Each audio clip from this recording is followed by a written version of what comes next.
Muito bem, pessoal. Vamos falar agora, então, sobre a economia externa. E a primeira pergunta, ela é fundamental para a gente entender a importância dessa área. O que é melhor para um país? Produzir tudo internamente ou realizar trocas com outro país, com outros países, melhor dizendo, tá? O primeiro a tratar disso foi, de novo, o Adam Smith. E ele falou das chamadas vantagens absolutas, em que ele dizia o seguinte, vamos pensar aqui, vamos trazer um exemplo do Adam Smith para nós aqui, para o Brasil. O Brasil é um país de clima tropical e que produz, por exemplo, muita cana-de-açúcar, consequentemente é muito competitivo na produção de açúcar, ok? E aí a gente tem um país como a Argentina, ok? Que já é um país mais ao sul, e vamos dizer que na Argentina a cana-de-açúcar não vai tão bem, porque é uma região mais fria, e, consequentemente, o custo de produção de açúcar na Argentina é maior. Por outro lado, o clima da Argentina favorece a produção de trigo. Então, digamos que na Argentina você tenha a condição climática de solo e de tudo mais que faz com que o trigo argentino ele seja melhor e mais barato que o trigo brasileiro. Estou forçando um pouquinho a barra nisso aí, porque eu sei que a Embrapa já está trabalhando aí com trigo lá para o Cerrado, essa coisa toda, mas vamos usar esses dois exemplos aí para mostrar a abordagem do Adam Smith.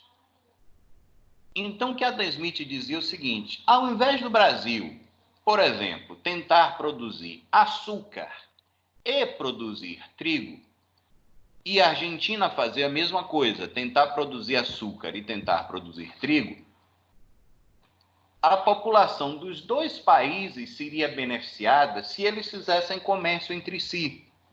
Por quê? O Brasil poderia vender açúcar para a Argentina e comprar trigo da Argentina a um custo menor do que se ele produzisse aqui. Da mesma forma, a população argentina teria acesso a um açúcar mais barato do que se esse açúcar fosse produzido aqui no Brasil.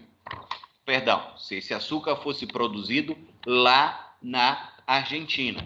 Então, nas duas situações, tanto a população brasileira seria beneficiada com um trigo mais barato da Argentina, quanto a população argentina seria beneficiada com açúcar mais barato sendo produzido aqui no Brasil. Então, quando existem essas chamadas vantagens absolutas, é muito tranquilo de se entender a vantagem da abertura comercial. Agora, é mais complicado quando eu tenho um país que pode ser eventualmente melhor do que o outro em todos os aspectos. E para isso, para entender qual seria a melhor solução desse cenário, a gente tem que voltar num conceito que a gente viu lá no início, que é o custo de oportunidade, ou seja, o custo que eu tenho quando eu deixo de fazer alguma coisa.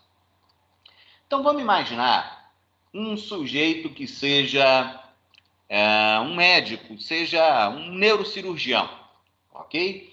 Um cara que trabalha lá operando o cérebro, operando espinha das pessoas, é uma especialidade médica muito difícil e cuja remuneração é extremamente elevada. Okay? Digamos que eu tenho um médico que seja o melhor neurocirurgião da sua região e, ao mesmo tempo, ele seja um excelente cozinheiro, ele goste muito de cozinhar. Esse médico, então, ele vai receber um grupo de amigos, vai chegar uma turma na casa dele. E ele gostaria muito de cozinhar para essa turma. E ao levantar os custos de contratação de cozinheiros na sua cidade, ele vê que é um custo extremamente elevado. E ele pensa o seguinte: poxa vida, mas eu cozinho tão bem, ao invés de contratar esse cozinheiro ou essa equipe para cozinhar, eu garanto que eu me viro e consigo preparar um jantar, talvez, ou um almoço, sei lá, uma refeição melhor os cozinheiros da minha cidade. Se ele se comparar com os cozinheiros, realmente o argumento dele é válido. Só que a comparação não deve ser dele com os cozinheiros, mas dele com a sua atividade, alternativa, que é trabalhar como neurocirurgião. Então, será que vale a pena ele abrir mão da sua atividade como neurocirurgião para cozinhar para as pessoas? Aí você vai entender que fica claro que não. Eu posso, então, colocar isso para outros países. Nesse sentido, cada país deve buscar sempre descobrir qual que é o produto ou os produtos e os serviços que ele consegue oferecer aos seus parceiros comerciais de melhor qualidade ou de menor custo, se especializar nisso e adquirir dos seus parceiros aqueles produtos que ele não seja tão competitivo, ok? Então, isso faz com que essa abordagem, que é das vantagens comparativas, tá? Faz com que haja hoje já um consenso na literatura econômica de que os países devem se concentrar em produzir os produtos onde eles são mais competentes, exatamente porque os seus recursos de produção são limitados, ok? E o que a realidade mostra? Que quando um país faz comércio com outros, quando ele se dispõe a comprar e a vender de outros países, eles acabam oferecendo produtos e serviços de menor custo para a sua população. Então, você faz com que a população tenha uma melhor qualidade de vida. Então, a redução das barreiras comerciais trazem essa melhoria. E aí é uma frase do livro do Mankiw, em que ele diz que o comércio pode beneficiar toda a sociedade porque permite que as pessoas se especializem em atividades nas quais têm vantagens comparativas, ou nas quais tem uma vantagem comparativa. Perdão.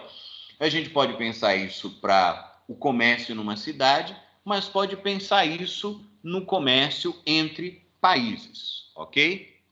Agora, tem muita gente que diz assim, mas isso vai gerar desemprego, isso vai fazer com que muitos empregos sejam perdidos. Você precisa pensar nessas situações numa perspectiva de prazo mais longo.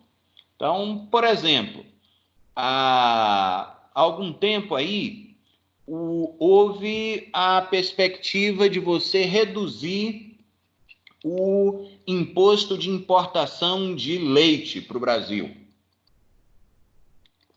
E se esperava que um governo que se apresentou como liberal, essa medida passasse, mas ela não passou. O esforço aí do setor de produção de leite, pela preservação dos empregos, essa coisa toda, foi vencedor. E o governo na realidade, ele retomou as alíquotas aí de importação. O resultado é que hoje eu tenho uma grande quantidade de pessoas no Brasil, para quem alguns centavos podem fazer diferença. Muitas famílias pobres no Brasil estão pagando mais pelo leite. Será que isso é justo? E aqui, eu não estou dizendo que esse processo ele tem que ser imediato, tem que ser automático, você pode realmente estabelecer mecanismos para ir fazendo ajustes na sua estrutura produtiva, mas a ideia de fechar comércio para manter empregos, ela não é comprovada pela realidade. Tanto isso é verdade que o mundo experimentou, a partir do final da Segunda Guerra Mundial, o crescimento dos blocos comerciais. Então, vamos entender aí um pouquinho como que isso funciona.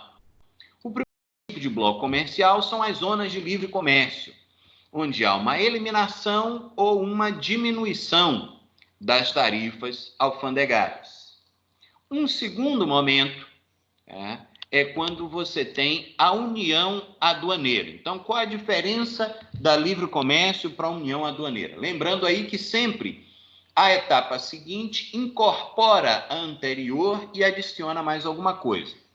Então, na zona de livre comércio, os países entram num acordo para eliminar ou diminuir as tarifas entre si. Na união aduaneira, eles adotam uma tarifa externa comum, ou seja, todos os países do bloco, eles assumem um compromisso de que qualquer outro país que queira vender para qualquer país dentro da união aduaneira vai pagar a mesma tarifa externa. O Mercosul começou nesse sentido, só que ainda existem alguns processos aí que estão se arrastando há muito tempo nessa tarifa externa comum, porque existem alguns países que ainda mantêm uma tarifa externa mais alta, enquanto outras têm mais baixa, então falta aí um pouco de coordenação nisso aí. Então, o objetivo do Mercosul é se tornar União Aduaneira, mas ainda não chegou numa tarifa externa comum efetivamente real, ok? O próximo passo é o mercado comum. Então, além das características anteriores, no mercado comum existe livre circulação de produtos, pessoas, bens, capital e trabalho.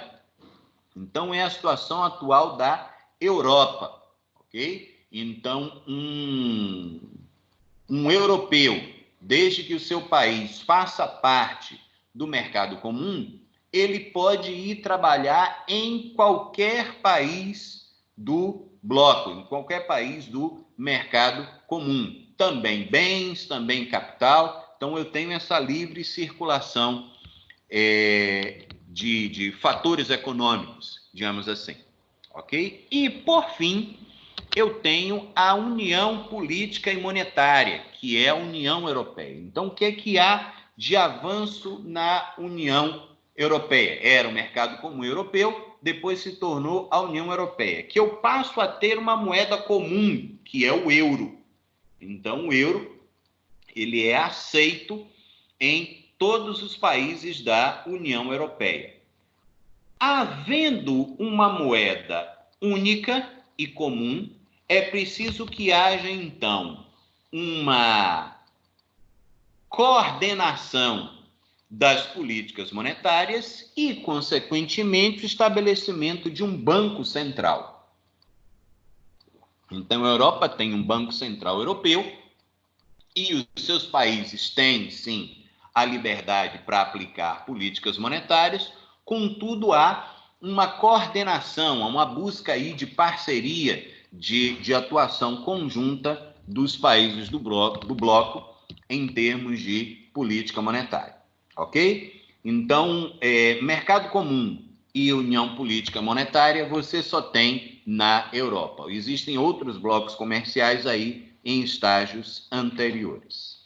Agora, em que pese o grande destaque da União Europeia no mundo, a questão do protecionismo ainda é uma discussão muito grande. E, como eu falei, ainda é uma discussão muito mais política do que técnica.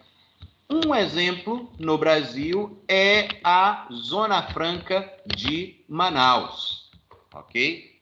Onde, para vocês terem uma ideia, alguém já escreveu que a moto brasileira é a moto que mais anda no mundo antes de ser vendida. Porque existem componentes dessa moto que são produzidos em vários lugares, por exemplo, lá no interior de São Paulo. Esses componentes para fazerem da moto lá em Manaus e depois essa moto vem para ser vendida no restante do Brasil, por exemplo, São Paulo, que é o grande mercado consumidor. Por quê? Porque existem ainda uma série de benefícios fiscais que são concedidos às empresas que estão estabelecidas lá em Manaus. Então, esse exemplo ainda de um protecionismo que existe no Brasil, ok? Quando se estuda comércio internacional e os seus benefícios, é preciso medir isso. E essa medição ocorre a partir do balanço de pagamentos, ok? Eu coloquei essa figurinha aí porque hoje, quando a gente fala balanço ou balança, né, todo mundo hoje pensa logo na balança digital, mas o conceito original de balança ou de algo em balanço, tá? Quem já viu aí as disciplinas de contabilidade, do balanço empresarial e tal, é essa ideia de equilíbrio. Então, o balanço de pagamentos, ele registra as transações de um país com o resto do mundo. Então, de um lado da balança, tem todos os recursos que saem, por exemplo, do Brasil para outros países e, do outro lado, todos os recursos que entram no Brasil oriundos de outros países, ok? E o que compõe a balança de pagamentos ou o balanço de pagamentos? A primeira e muito conhecida é a chamada conta corrente ou as transações correntes, onde entra a balança comercial, a famosa balança comercial, que é o equilíbrio entre a balança entre as exportações e as importações. Temos também a balança de serviços, que registra os serviços que são prestados no Brasil para o resto do mundo e os serviços que outras empresas prestam aqui no Brasil. Existe também a renda primária e a renda secundária, que é um conceitozinho um pouco mais detalhado, mas basicamente aí o que está associado a rendas de trabalho na renda primária e a renda secundária é o que se chamava antigamente de transações unilaterais, que é basicamente, para você entender aí, aquele dinheiro que o imigrante manda para sua família, por exemplo. Aí entra aquele recurso que veio sem que tenha ocorrido a prestação de um serviço ou entrega de um produto, ok?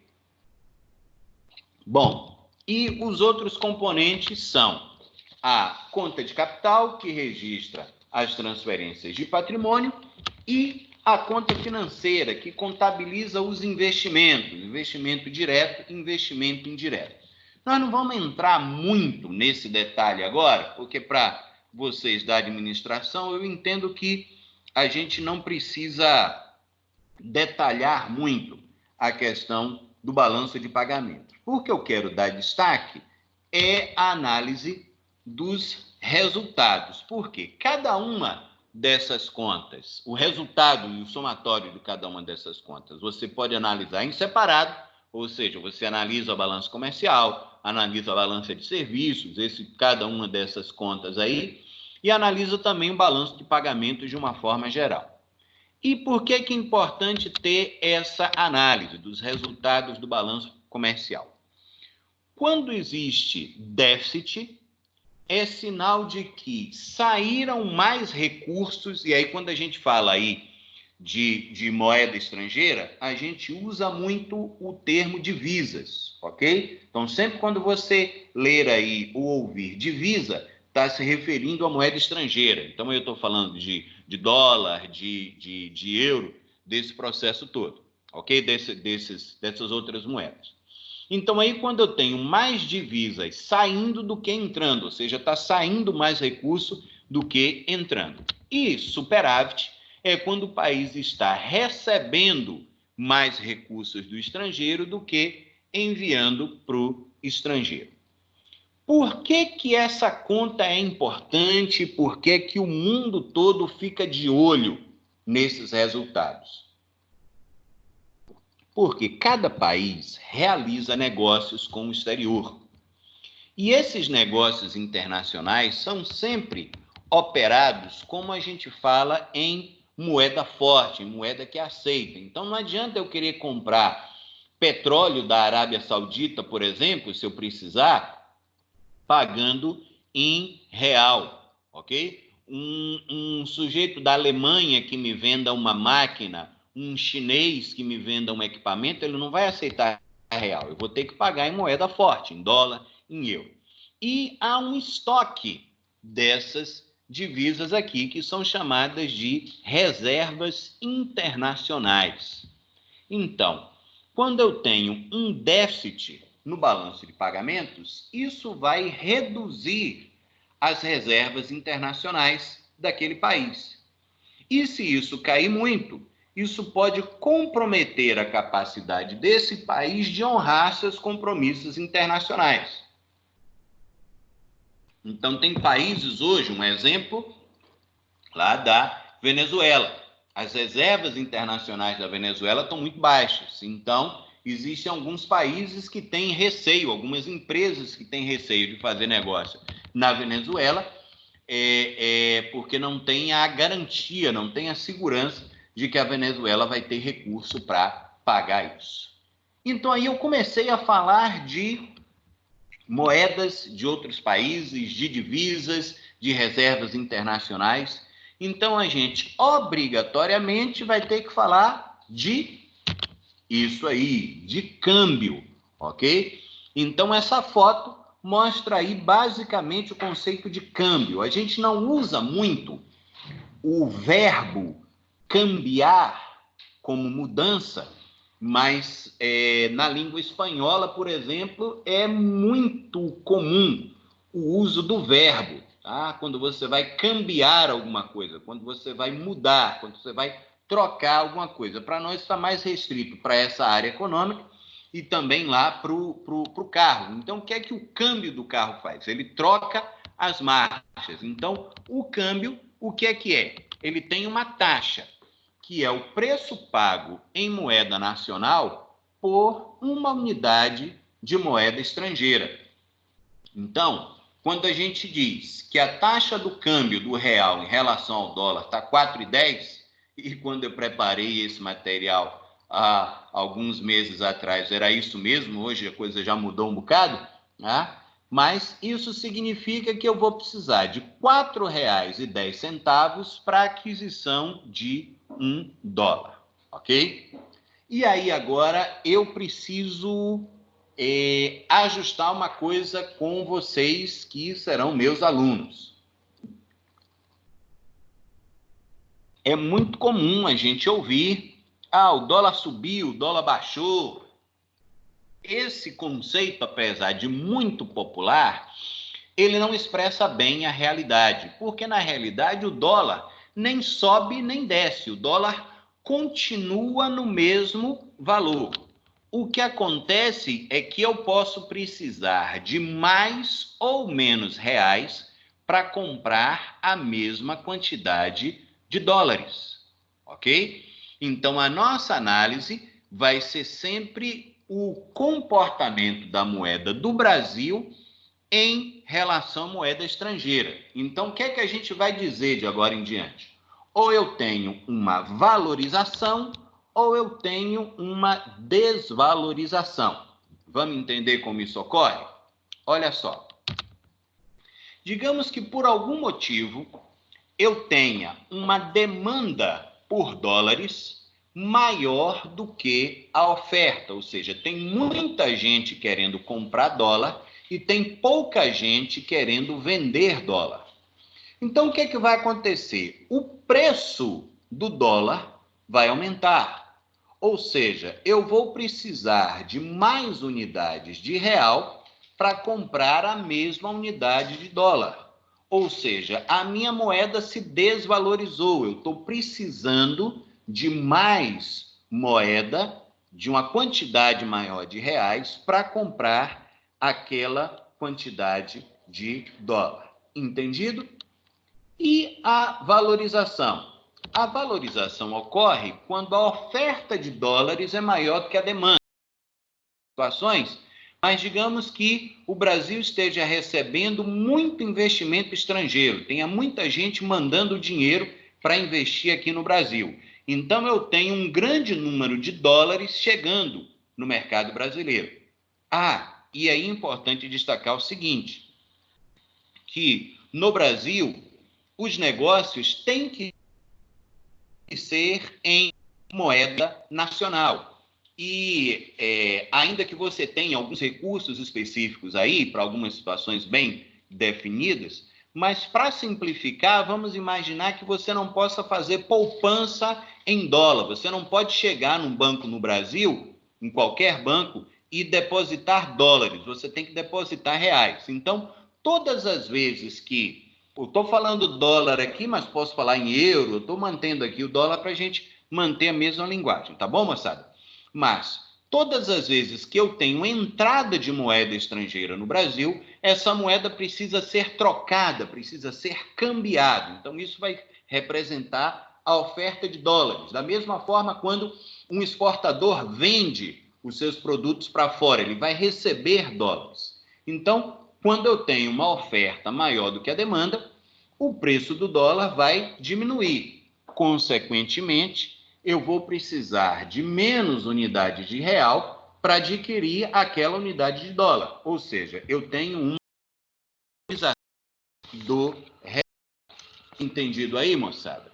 Agora, o que é que vai, então, afetar o mercado de dólares? Então, relembrando aí isso que eu falei, qualquer negócio de exportação, qualquer transação internacional, qualquer contratação internacional vai ser paga em dólar ou em moeda forte, ok? Então, o que acontece? Vamos analisar aqui. Todas as vezes que eu tenho exportação, isso vai gerar entrada de dólares. E todas as vezes que eu tenho importações, isso vai gerar saída de dólares. Todas as vezes que vamos dizer, esse pessoal, tem muita gente que vem dos países vizinhos aqui da América do Sul, por exemplo, estou falando aqui de Valadares, todo mundo já viu, tem vários chineses que se instalaram aqui. Se algum desses estrangeiros manda dinheiro para o exterior, eu tenho saída de dólares, mas a família que ficou em Valadares, do cara que foi para os Estados Unidos, para Portugal, para a Inglaterra, esse dinheiro que vem de lá, entrada de dólares. E também investimentos. Uma empresa decide, uma nova montadora de carros vai se instalar no Brasil, vai precisar de dinheiro para construir fábrica.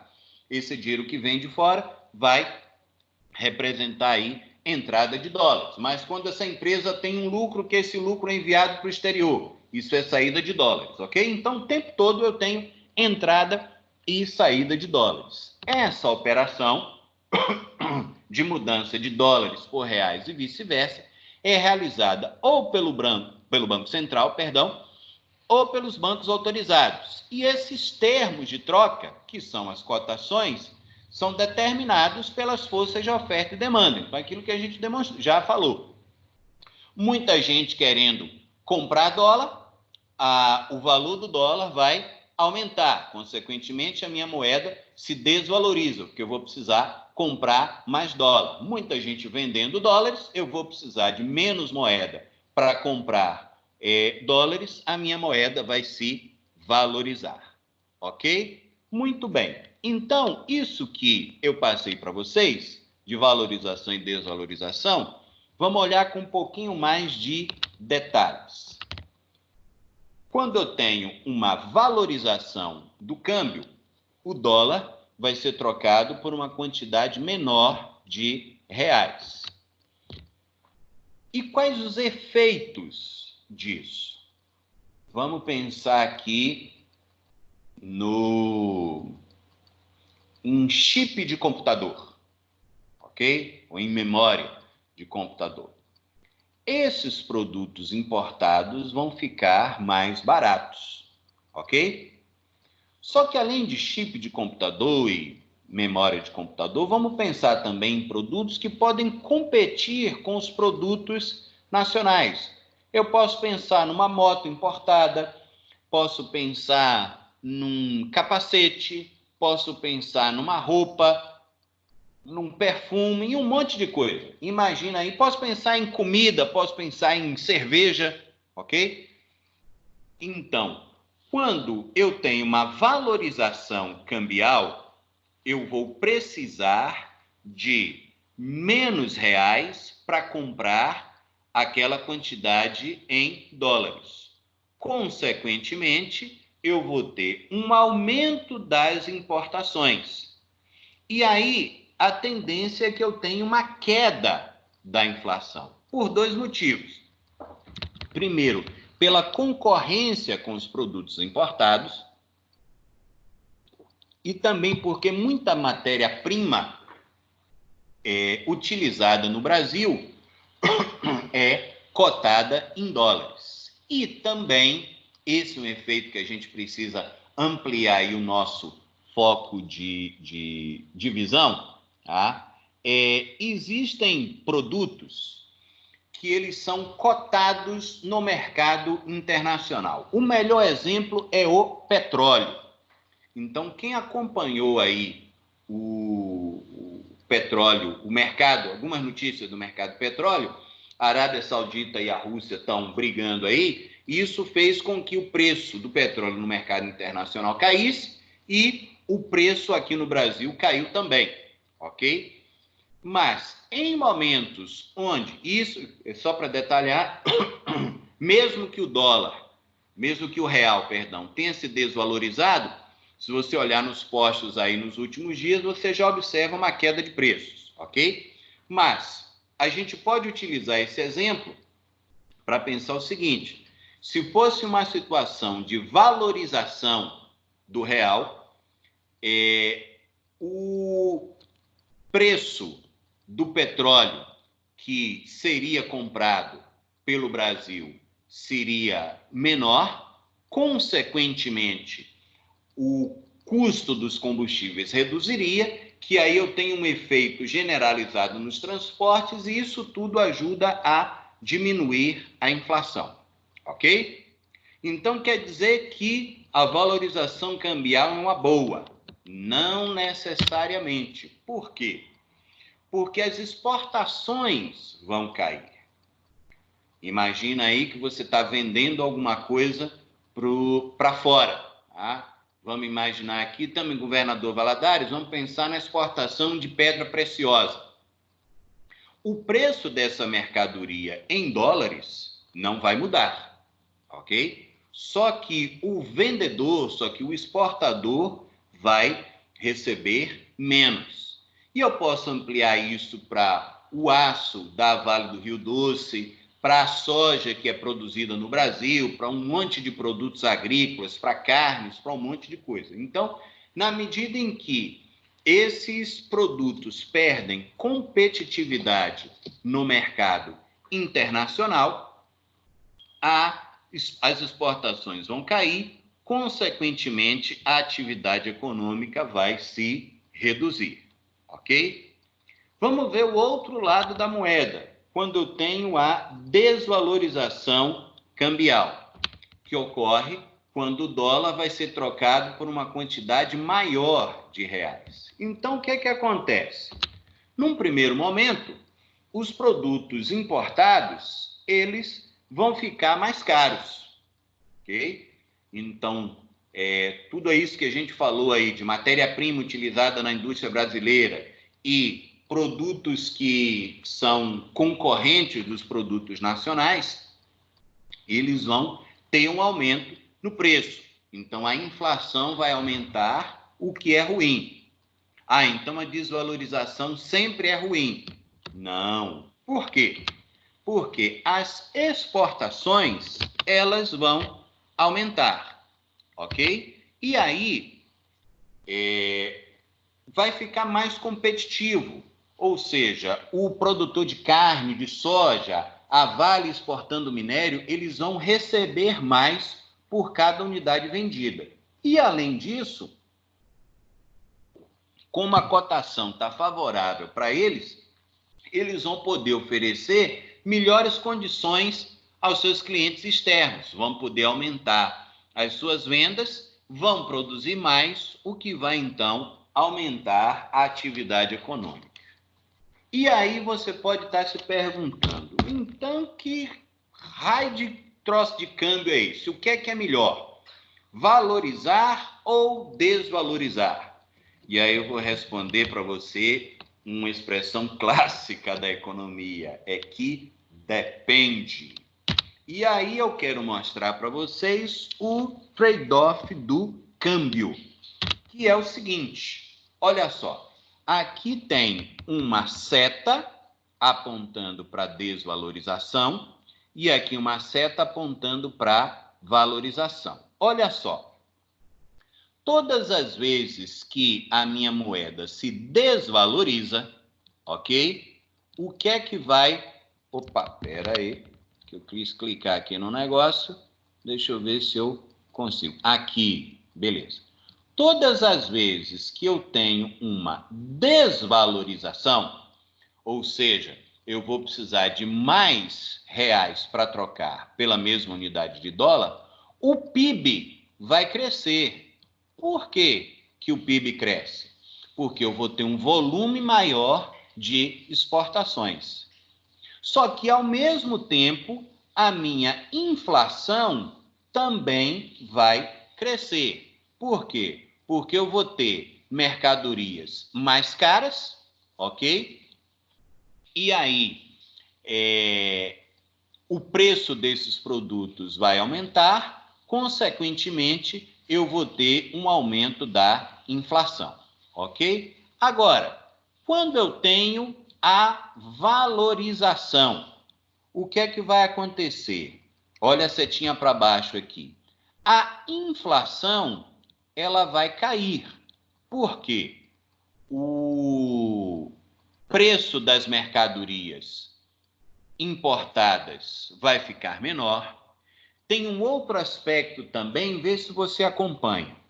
Se eu estou produzindo um determinado produto que é exportado, eu sou produtor de carne, por exemplo, e eu não estou conseguindo oferecer essa carne a um preço competitivo no mercado internacional, o que é que eu vou fazer? Eu vou aumentar essa oferta no mercado interno, ok? Consequentemente, ao aumentar a oferta, o preço vai cair, o que vai ajudar aqui na nossa inflação, ok? Agora, a queda nas exportações, por conta da valorização cambial, vai diminuir a atividade econômica do PIB, atividade econômica, vai refletir no PIB, uma queda no PIB. Vai fazer também com que muitos produtos produzidos no Brasil tenham o seu espaço no mercado conquistado por produtos importados. Então, isso vai fazer também com que o PIB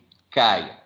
Então, eu tenho um trade-off, ok? Que é o seguinte, se eu valorizo, eu tenho perdas e tenho ganhos. Se eu desvalorizo, eu também vou ter perdas e eu também vou ter ganhos, ok? E aí, então, surge uma pergunta clássica com a qual eu vou terminar o papo de hoje. O governo deve controlar o câmbio?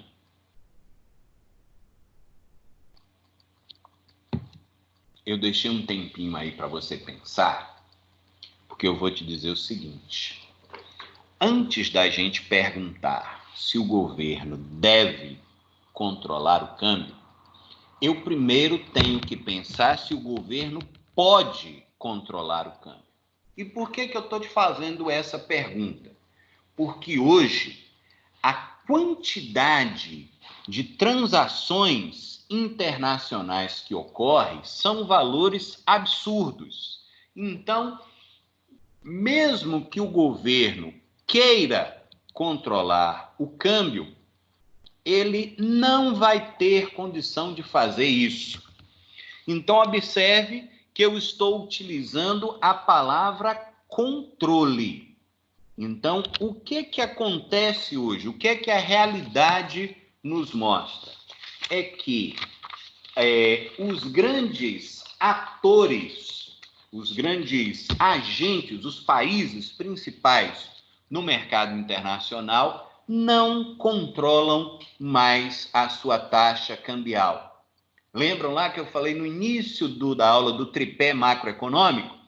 Pois bem, esse conceito de câmbio variável ou câmbio livre é praticado pela grande maioria dos países. O que ocorre em alguns países, como o Brasil, é que se a autoridade monetária, no caso do Brasil, o Banco Central, percebe que a movimentação do câmbio, se a taxa do câmbio está tendo um comportamento muito irregular, muito errático, e assim, é algo que se deve à insegurança ou alguma coisa desse tipo, o governo pode, então, intervir no câmbio. Então, esse verbo faz toda a diferença.